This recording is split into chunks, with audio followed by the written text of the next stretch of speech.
for pre-need funerals, burials, or cremation since 1975. Curtis and Son Funeral Home, Sylacauga, Childersburg. Graveside funeral service today for Michael Sasser, age 49. Michael died in Jacksonville, Florida on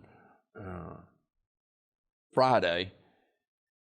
Visitation today, 1 until 2 at Curtis and Son North, with a graveside service at 2 in the Evergreen Cemetery.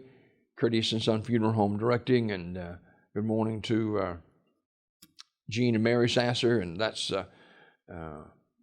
Cheese's parents, and we pray for them this morning at the passing of Michael, and that graveside service is today at 2 o'clock from Evergreen Cemetery in Sylacauga. Visitation from 1 until 2 at Curtis and Son North Chapel.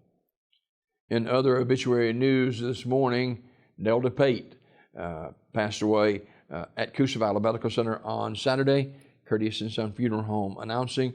Nelda and I graduated back in the day, and precious lady. And, she oftentimes you would see Nelda, she was wheelchair bound, but she didn't let that wheelchair keep her down.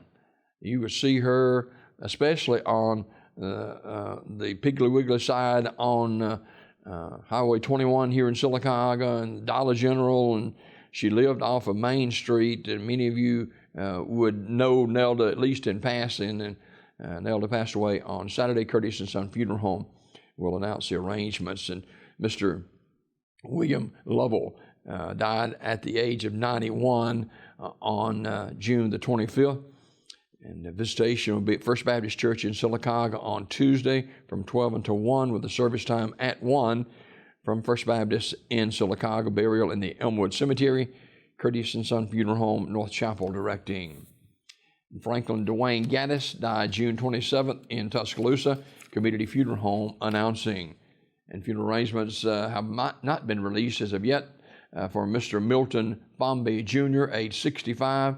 He passed away June 24th. Those arrangements to be announced by S.M. Goodson Funeral Home and Crematory in Talladega. This obituary report this morning brought to you by Curtis and Son Funeral Home, the North Chapel on Highway 21 in Sylacauga, and the Childersburg Chapel on Highway 280 in Childersburg. That's Curtis and Son Funeral Home.